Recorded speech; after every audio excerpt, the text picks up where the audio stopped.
The Left Case Against Open Borders. American Affairs.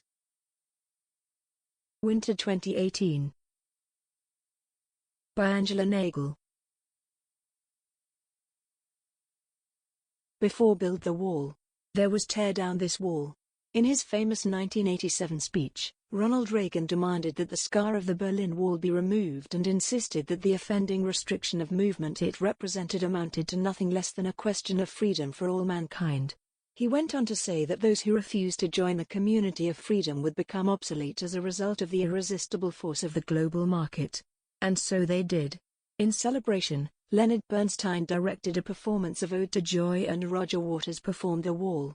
Barriers to labor and capital came down all over the world, the end of history was declared, and decades of US-dominated globalization followed. In its 29-year existence, around 140 people died attempting to cross the Berlin Wall. In the promised world of global economic freedom and prosperity, 412 people died crossing the US-Mexican border last year alone, and more than 3,000 died the previous year in the Mediterranean.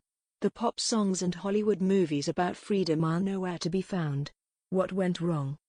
Of course, the Reaganite project did not end with the collapse of the Soviet Union. Reagan, and his successors from both parties, used the same triumphalist rhetoric to sell the hollowing out of trade unions, the deregulation of banks, the expansion of outsourcing, and the globalization of markets away from the deadweight of national economic interests. Central to this project was a neoliberal attack on national barriers to the flow of labor and capital. At home, Reagan also oversaw one of the most significant pro-migration reforms in American history, the 1986 Reagan amnesty that expanded the labor market by allowing millions of illegal migrants to gain legal status. Popular movements against different elements of this post-Cold War vision came initially from the left in the form of the anti-globalization movements and later Occupy Wall Street. But, lacking the bargaining power to challenge international capital, protest movements went nowhere.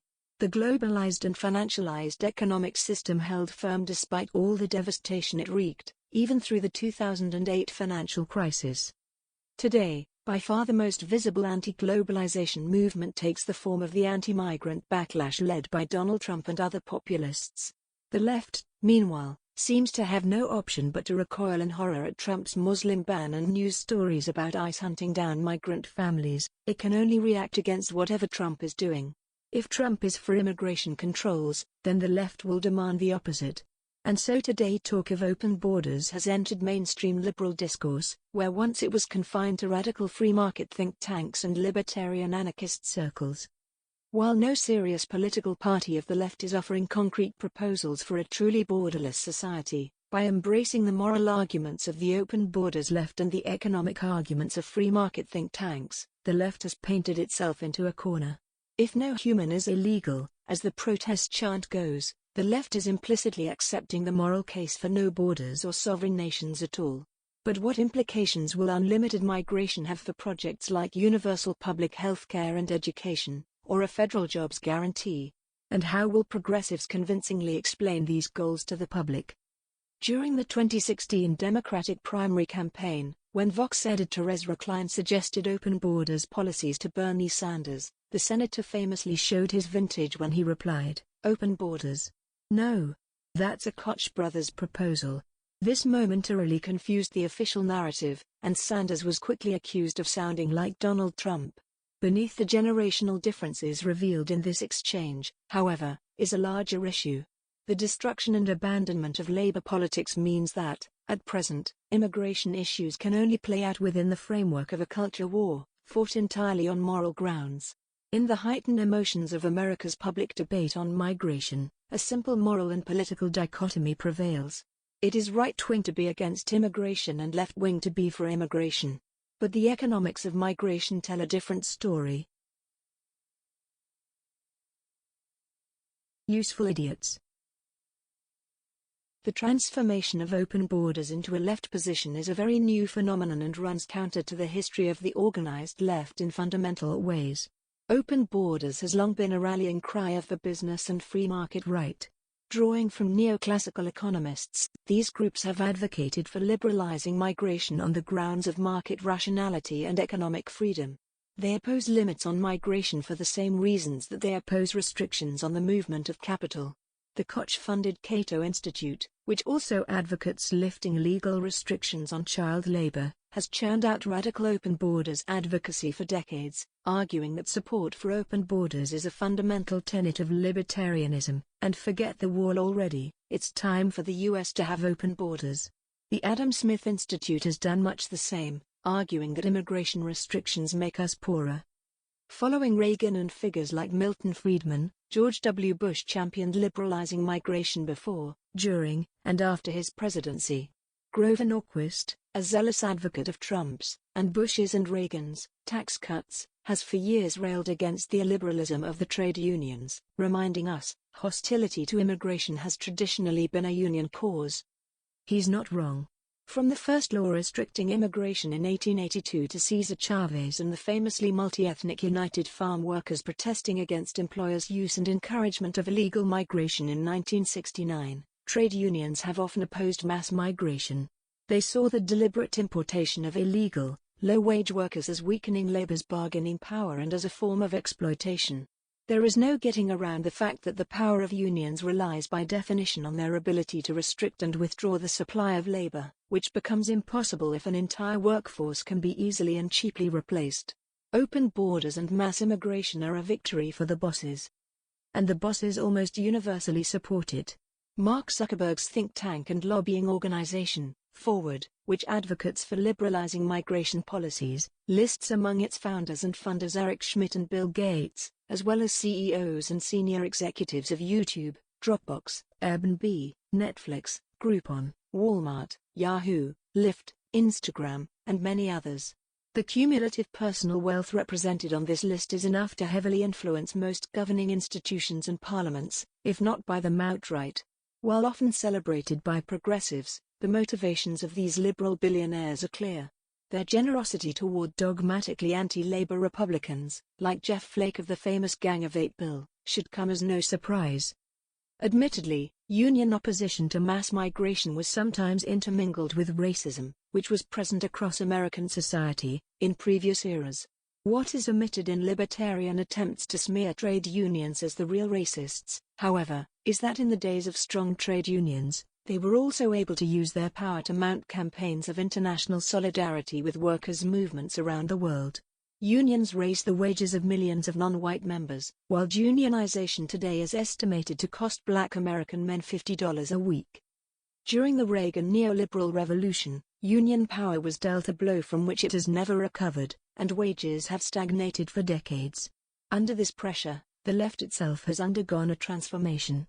In the absence of a powerful workers' movement, it has remained radical in the sphere of culture and individual freedom, but can offer little more than toothless protests and appeals to noblesse oblige in the sphere of economics.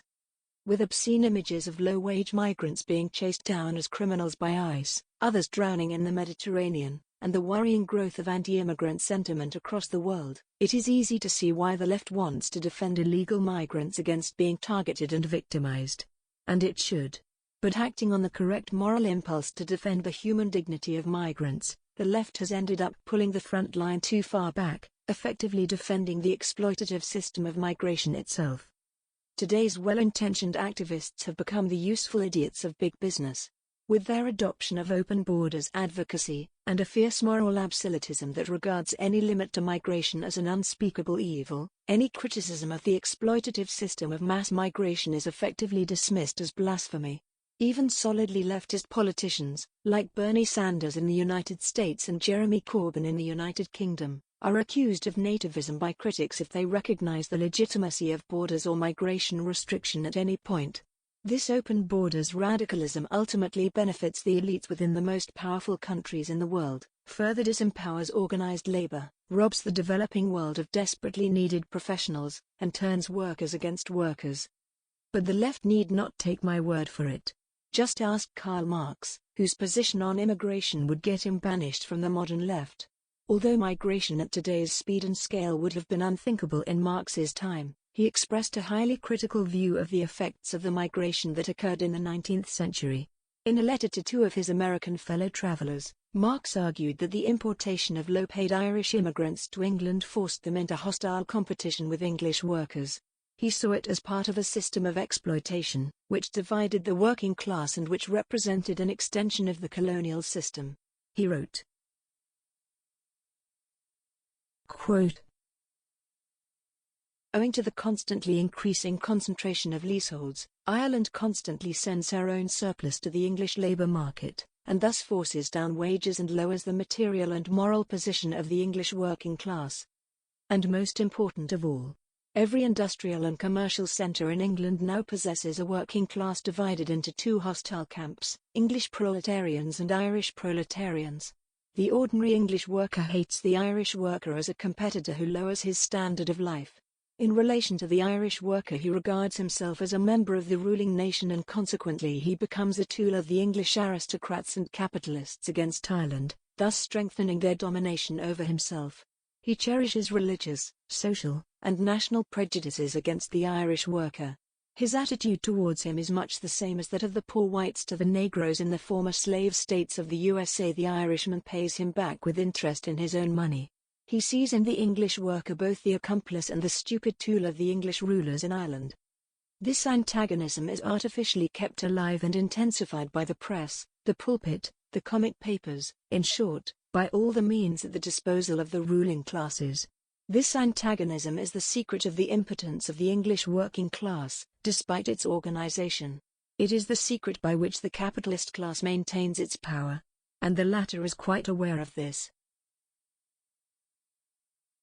End quote. Marx went on to say that the priority for labour organising in England was to make the English workers realise that for them the national emancipation of Ireland is not a question of abstract justice or humanitarian sentiment but the first condition of their own social emancipation. Here Marx pointed the way to an approach that is scarcely found today. The importation of low-paid labour is a tool of oppression that divides workers and benefits those in power. The proper response, therefore, is not abstract moralism about welcoming all migrants as an imagined act of charity, but rather addressing the root causes of migration in the relationship between large and powerful economies and the smaller or developing economies from which people migrate. The human cost of globalization. Advocates of open borders often overlook the costs of mass migration for developing countries. Indeed, globalization often creates a vicious cycle. Liberalized trade policies destroy a region's economy, which in turn leads to mass emigration from that area, further eroding the potential of the origin country while depressing wages for the lowest paid workers in the destination country. One of the major causes of labor migration from Mexico to the United States has been the economic and social devastation caused by the North American Free Trade Agreement, NAFTA. NAFTA forced Mexican farmers to compete with U.S. agriculture, with disastrous consequences for Mexico. Mexican imports doubled, and Mexico lost thousands of pig farms and corn growers to U.S. competition. When coffee prices fell below the cost of production, NAFTA prohibited state intervention to keep growers afloat. Additionally, U.S. companies were allowed to buy infrastructure in Mexico, including, for example, the country's main north-south rail line. The railroad then discontinued passenger service, resulting in the decimation of the rail workforce after a wildcat strike was crushed. By 2002, Mexican wages had dropped by 22%, even though worker productivity increased by 45%. In regions like Oaxaca, emigration devastated local economies and communities, as men emigrated to work in America's farm labor force and slaughterhouses, leaving behind women, children, and the elderly. And what about the significant skilled and white-collar migrant workforce? Despite the rhetoric about shithole countries or nations not sending their best, the toll of the migration brain drain on developing economies has been enormous. According to the Census Bureau's figures for 2017, about 45% of migrants who have arrived in the United States since 2010 are college-educated.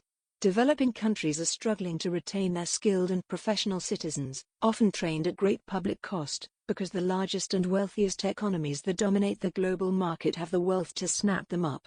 Today, Mexico also ranks as one of the world's biggest exporters of educated professionals, and its economy consequently suffers from a persistent qualified employment deficit. This developmental injustice is certainly not limited to Mexico. According to Foreign Policy magazine, there are more Ethiopian physicians practicing in Chicago today than in all of Ethiopia, a country of 80 million. It is not difficult to see why the political and economic elites of the world's richest countries would want the world to send their best, regardless of the consequences for the rest of the world. But why is the moralizing, pro-open borders left providing a humanitarian face for this naked self-interest? According to the best analysis of capital flows and global wealth today, globalization is enriching the wealthiest people in the wealthiest countries at the expense of the poorest, not the other way around. Some have called it aid in reverse. Billions in debt interest payments move from Africa to the large banks in London and New York. Vast private wealth is generated in extractive commodity industries and through labor arbitrage every year, and repatriated back to the wealthy nations where the multinational corporations are based. Trillions of dollars in capital flight occurs because international corporations take advantage of tax havens and secrecy jurisdictions, made possible by the World Trade Organization's liberalization of trade, inefficient invoicing regulations and other policies. Global wealth inequality is the primary push factor driving mass migration, and the globalization of capital cannot be separated from this matter. There is also the pull factor of exploitative employers in the United States who seek to profit from non-unionized, low-wage workers in sectors like agriculture, as well as through the importation of a large white-collar workforce already trained in other countries. The net result is an estimated population of 11 million people living in the United States illegally. Corporate interests and moral blackmail. Open borders has no public mandate, but immigration policies that place the burden of enforcement on employers instead of migrants do attract overwhelming support. According to a survey by The Washington Post and ABC News, support for mandating use of the Federal Employment Verification System, E-Verify, which would prevent employers from exploiting illegal labor, is at nearly 80%, more than double the support for building a wall along the Mexican border. So why do presidential campaigns revolve around building a vast border wall? Why do current migration debates revolve around controversial ICE tactics to target migrants, especially when the more humane and popular method of placing the burden on employers to hire legal labor in the first place is also the most effective? The answer, in short, is that business lobbies have been blocking and sabotaging efforts like E-Verify for decades, while the open borders left has abandoned any serious discussion of these issues. Recently, the Western Growers Association and California Farm Bureau Federation, among others, blocked a bill that would have made E-Verify mandatory, despite several pro-business concessions. Democrats seemed totally absent from this debate. As a result, workers from economies devastated by U.S. agriculture will continue to be invited in with the promise of work in order to be cheaply and illegally exploited. Lacking full legal rights, these non-citizens will be impossible to unionize and will be kept in constant fear of being arrested and criminalized. It has now become a common slogan among advocates of open borders, and many mainstream commentators, that there is no migrant crisis. But whether they like it or not, radically transformative levels of mass migration are unpopular across every section of society and throughout the world. And the people among whom it is unpopular, the citizenry, have the right to vote. Thus migration increasingly presents a crisis that is fundamental to democracy. Any political party wishing to govern will either have to accept the will of the people, or it will have to repress dissent in order to impose the open borders agenda. Many on the libertarian left are among the most aggressive advocates of the latter. And for what? To provide moral cover for exploitation? To ensure that left-wing parties that could actually address any of these issues at a deeper international level remain out of power? The immigration expansionists have two key weapons. One is the big business and financial interests all working on their side, but an equally powerful weapon, wielded more expertly by the left-leaning immigration expansionists, is moral blackmail and public shame. People are right to see the mistreatment of migrants as morally wrong. Many people are concerned about the growth of racism and callousness toward minorities that often accompanies anti-immigration sentiment. But the open borders position does not even live up to its own professed moral code. There are many economic pros and cons to high immigration, but it is more likely to negatively impact low-skilled and low-paid native workers while benefiting wealthier native workers and the corporate sector. As George J. Boyers has argued, it functions as a kind of upward wealth redistribution. A 2017 study by the National Academy of Sciences called The Economic and Fiscal Consequences of Immigration found that current immigration policies have resulted in disproportionately negative effects on poor and minority Americans, a finding that would have come as no surprise to figures like Marcus Garvey or Frederick Douglass. No doubt they, too, would have to be considered anti-immigrant by today's standards for warning of this. In a public speech on immigration, Hillary Clinton said, "I believe that when we have millions of hard-working immigrants contributing to our economy, it would be self-defeating and inhumane to try to kick them out." In a leaked private speech delivered to Latin American bankers, she went further, "My dream is a hemispheric common market, with open trade and open borders, sometime in the future with energy that is as green and sustainable as we can get it," though she later claimed that she only meant borders open to energy. These statements, of course, drove the anti-immigration, pro-Trump right crazy. Perhaps more revealing, however, is the convergence between the open borders left and the respectable pro-business right that Clinton's remarks epitomized. In a recent National Review article responding to Trump's nationalism, Jay Cost wrote, "To put matters bluntly, we do not have to like one another, so long as we continue to make money off one another. That is what will keep us together." In this monstrous sub-Thatcherism, the Buckleyites sound exactly like the liberal cosmopolitans but without the glamour or flair for moral self-delusion. As the child of migrants, and someone who has spent most of my life in a country with persistently high levels of immigration, Ireland, I have always viewed the migration question differently than my well-intentioned friends on the left in large, world-dominating economies.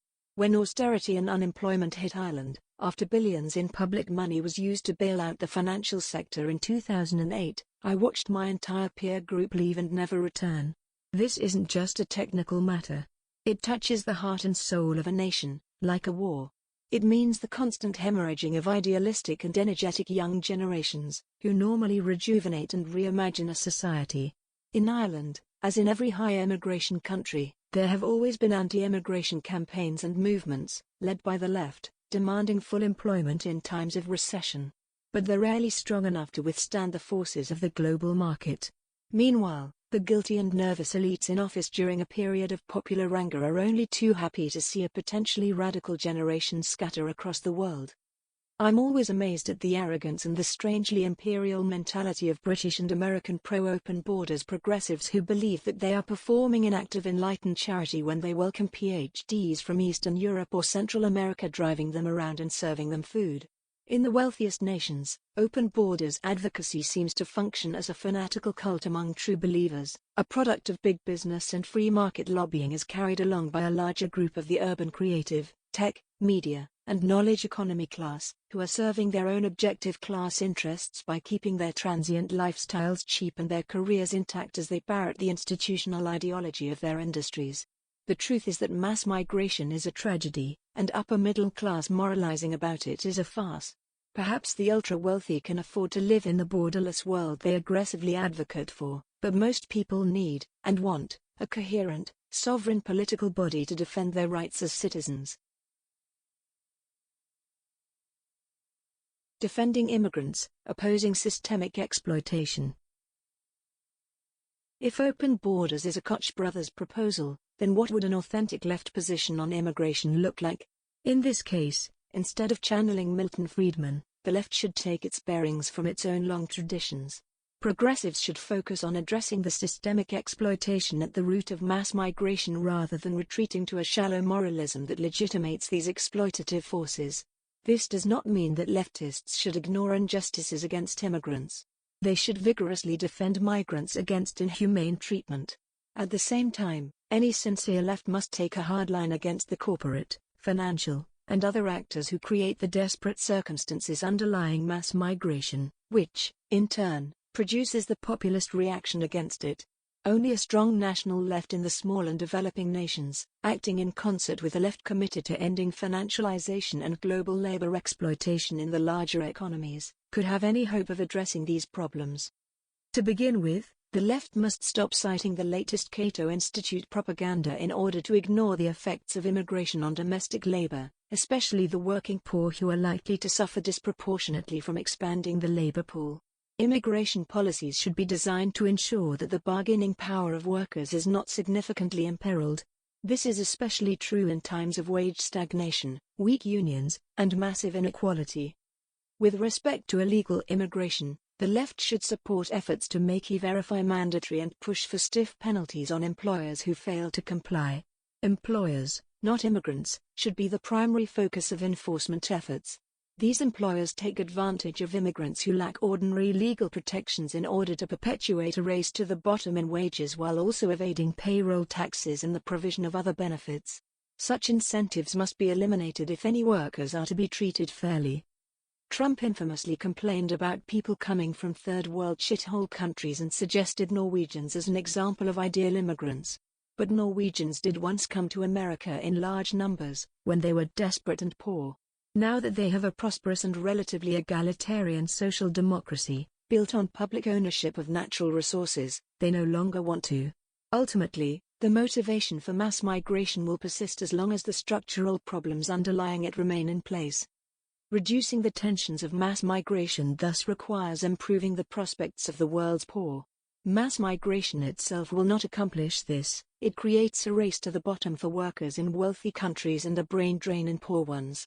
The only real solution is to correct the imbalances in the global economy, and radically restructure a system of globalization that was designed to benefit the wealthy at the expense of the poor. This involves, to start with, structural changes to trade policies that prevent necessary, state-led development in emerging economies. Anti-labor trade deals like NAFTA must also be opposed. It is equally necessary to take on a financial system that funnels capital away from the developing world and into inequality-heightening asset bubbles in rich countries.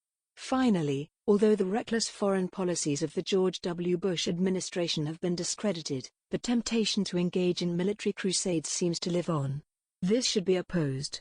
US-led foreign invasions have killed millions in the Middle East, created millions of refugees and migrants, and devastated fundamental infrastructure.